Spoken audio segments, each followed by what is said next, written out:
আসসালামু আলাইকুম সবাইকে। সায়েন্স ডিরেক্ট এলসিভিআর ওরা নতুন একটা ফিচার অ্যাড করছে ওদের সাইটে। এটা অনেকদিন আজকে একটু কাজ করতে গিয়েছিলাম কয়েকটা ব্যাপার নিয়ে। তো কাজ করতে হঠাৎ একটা জিনিস দেখি খুব ইন্টারেস্টিং লাগলো বা নতুন দেখলাম আর কি। আগে দেখিনি, নতুন করে ওরা এইটা লঞ্চ করলো। সেই জিনিসটাকে সেটা হচ্ছে ওরা পেপারগুলোকে এআই এর মাধ্যমে কোশ্চেন অ্যান্সার করার রিভিউ, লিটারেচার রিভিউ করার কিছু সুযোগ দিচ্ছে এবং আর অনেকগুলো ফিচার আছে। ফিচারগুলো ওরা একটু ডিটেল লিখে দিছে যে আসলে কি কি জিনিস, প্রাইমারি কি জিনিস করা যাবে। যে হচ্ছে ট্রান্সফরমেটিভ সার্চ। অর্থাৎ এখন আমরা যে রেগুলার সার্চগুলো করি এর চেয়ে আরো অ্যাডভান্স সার্চ করতে পারবো। অর্থাৎ কিছু সার্চ করে আমরা এআই টুলসে যেভাবে সার্চ করি জাস্ট সেভাবে সার্চ করলে ওরা ওইটার অ্যান্সার সাপেক্ষে কি কি ধরনের ডেটা ওদের কাছে আছে ওরা এক এক এক এক করে দেখাই দিবে। ঠিক আছে, এবং যে ডাটাটা দেখালো সেটা কিন্তু ও যে কোনো একটা পেপার থেকেই কিন্তু নিয়ে আসছে। হইতে পারে সেটা এআই জেনারেটেড, হ্যাঁ। তখন এআই জেনারেটেড পাশাপাশি ওরা রেফারেন্স, ইনসাইট রেফারেন্স দিয়ে দিচ্ছে। ইনসাইট রেফারেন্স যখন ক্লিক করা হয় তখন এক্সাক্ট কোন পেপার থেকে, পেপারের কোন পার্ট থেকে নেওয়া হয়েছে সেই পার্টটা অটোমেটিক চলে আসে ডান পাশে। সো এই ভিডিওগুলো তারা সুন্দর মতো সবকিছু দিয়ে দিছে। এবং সাইটেশন কিভাবে করতে হবে, সাইটেশনটা একদম রিলায়েবল করে দিছে। যে ক্লিক করার সাথে সাথে কোথা থেকে নেওয়া হয়েছে একদম সেই জায়গায় চলে যাচ্ছে। তারপর কম্পেয়ার এক্সপেরিমেন্ট, অর্থাৎ স্পেসিফিক একটা সাবজেক্টে অনেকগুলো পেপার অবশ্যই আছে এবং পেপারের সাথে পেপার কম্পেয়ার করা অথবা টপিকের সাথে টপিক কম্পেয়ার করার সুযোগ ওরা দিয়ে দিছে। এবং যদিও এটা এখন র্যান্ডমলি পুরো পাবলিশ হয় নাই।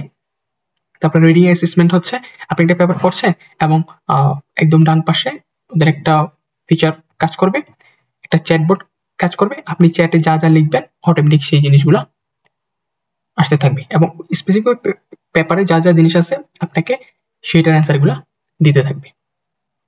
ওকে, এবং ওরা এখন এটা লঞ্চ করেনি এবং ওয়েবিনার চলছে, যে কেউ চাইলে জয়েন করতে পারে, রেজিস্টার করতে পারে। সে একটু দেখি আসলে কিভাবে কাজ করে। যে আমি কয়েকটা পেপার পড়ছিলাম আমার নিজের কাজে, রিসার্চের কাজে। সো করে আমি এনএলএল কান্ট্রি নিয়ে একটা কাজ করছি। সেটা নিয়ে যখন পড়াশোনা করছিলাম তখন এই যে একটা পেপার নিয়ে আমি কাজ করা শুরু করলাম বা এই পেপারটা একটু পড়তেছিলাম। পড়ার পাশাপাশি আমি দেখি হুট করে যে beta powered by gen AI science direct LCVR এর একটা নতুন প্রজেক্ট। ওকে, আমি কি করলাম, আমি ভাবছি যে এটা হয়তো পেপারের কোন একটা অংশ। আবার অবাক হইলাম যে এআই থাকবে পেপারের মধ্যে বা এআই জেনারেটেড কিছু একটা পেপারের মধ্যে থাকবে, এটা একটা অন্যরকম জিনিস লাগলো। তো ক্লিক করে দেখি অনেকগুলা প্রশ্ন দেওয়া আছে। সো আমি যখন প্রশ্নগুলোতে ক্লিক করি যে why is there a need for new measure to access energy property, so আমি এটা ক্লিক করলাম। আমার মূলত এই প্রশ্নটা একটু রিলেভেন্ট আমার দরকার ছিল, আমার জানা দরকার ছিল বা আমার পেপারে এই জিনিসটা কাজে লাগতেছে। What is the extent of energy property in Nigeria, Bangladesh and Pakistan, আরো কয়েকটা কান্ট্রি আছে। সো এই জিনিসটা আমার কাছে একটু রিলেভেন্ট বা আমার পেপারের সাথে রিলেভেন্ট, আমি এই তথ্যটা এখানে নিয়েছি। এই যে লেখাটা এটা কিন্তু AI generated, but AI generate হইলেও এইটার সোর্স কিন্তু অবশ্যই ওদের কাছে আছে। 5টা সোর্স দিয়ে দিচ্ছে, কোন 5টা সোর্সের উপর ডিপেন্ড করে ওরা এই লেখাটা লিখেছে এবং 5টা সোর্স ক্লিক করার সাথে সাথে দেখাই দিবে। স্পেসিফিক এই পেপারের এই জায়গা থেকে এখানে তথ্য নেওয়া আছে, এই জায়গা থেকে তথ্য নেওয়া আছে, এই যে হাইলাইট করে দেখা দিচ্ছে। থার্ডে যদি যাই, এইখান থেকে তথ্য নেওয়া আছে, এই যে Pakistan 4.7, so Pakistan 0.47, sorry.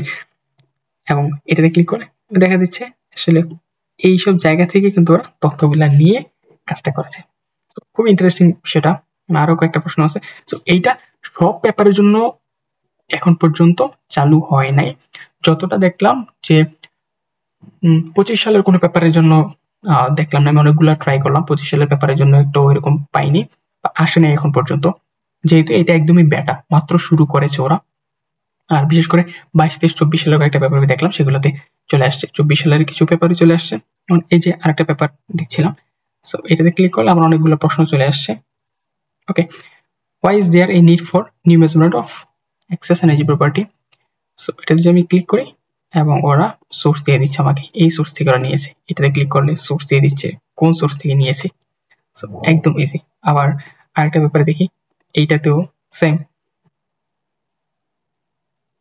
সোর্সে click করলে একদম দেখা যাচ্ছে কোন সোর্স থেকে ওরা এই ডেটাটা, এই জেনারেটেড এই ডেটাটা ওরা নিয়েছে, এবং এটা একটা প্যারাগ্রাফ করে দিচ্ছে। আমরা যখন নিজেদের রিসার্চ পেপারে তথ্য নেই তখন কিন্তু একদম এক্সাক্ট এই জিনিসটা নেই না, নিজের মতো করে লিখে একটা তথ্য নিই। সো ওরা সেরকম করছে, নিজের মতো করে একটা তথ্য লিখছে, এবং এই জিনিসটা আমাদের কিন্তু প্যারাফ্রেজ করে আমাদের নিজেদের মতো করে কিন্তু রিসার্চ পেপারে লিখতে হবে। তথ্যটাকে আরো দ্রুত পাওয়ার জন্য সাধারণত এই পেপারটা থেকে এআই বুঝতে পারছে, বা এআই জেনারেটেড যে টুলসটা, সেই টুলস বুঝতে পারছে যে আসলে এই ধরনের প্রশ্নগুলো র্যান্ডমলি একজন রিসার্চার খুঁজবে, সেজন্য সে অটোমেটিক এই প্রশ্নগুলো কিন্তু করা আছে। হয়তো এটা ডেভেলপ হলে আরো অনেক বাস্ট হবে, কোথা থেকে তথ্য নিয়ে আসছে, কোন ডাটা সোর্স থেকে নিয়ে আসছে, ওই ডাটা সোর্সের লিঙ্ক কি, এবং ওই ডাটা সোর্স থেকে কোন কোন ডাটা নিয়ে আসছে, স্পেসিফিক ভাবে সবকিছু চলে আসবে বলে আশা করি। সো আরো কয়েকটা পেপার দেখলাম, সেগুলোতেও এরকম আছে, সোর্স সহ দিয়ে দিচ্ছে। এখন আমার এই পুরো লেখাটা পড়ার চেয়ে এই লেখাটা পড়া কিন্তু আরো ইজি। যখন মনে হবে যে আসলে কি এটার সাথে এটা রিলেভেন্ট কি না মনে হচ্ছে না, তখন আবার একটু কষ্ট করে পড়তে হবে, কারণ পুরো সব পেপারের সবকিছু পড়া আর এই জিনিসটা দেখে একটা আইডিয়া নেই কিন্তু একটা বড় বিষয়। এখন আমি যদি আইডিয়া নিয়ে দেখি যে না, এই লেখাটার সাথে আমার পেপারের মিল নেই বা দরকার নেই, সো এই পেপারের এই অংশটা আমার পড়ে কোনো আসলে লাভ নেই, সো সমালোচনা করার কোনো দরকার নেই, সো সময় বেঁচে যাচ্ছে এআই টুলস এর মাধ্যমে। আশা করি এটা সবার জন্য উন্মুক্ত করে দিবে। এখন এটা ডেমো ভার্সন চলছে এবং ডেমো বুক করার জন্য বলছে। এখানে গেলে আপনার ওদের ফর্ম আছে, ফর্মে ডেমো নেওয়ার জন্য অ্যাপ্লিকেশন করা যায়। এই তো রিসার্চের জগতে নতুন এআই টুলস, বিষয়টা দেখতে ভালো লাগলো, তাই শেয়ার করলাম একটু। ধন্যবাদ সবাইকে।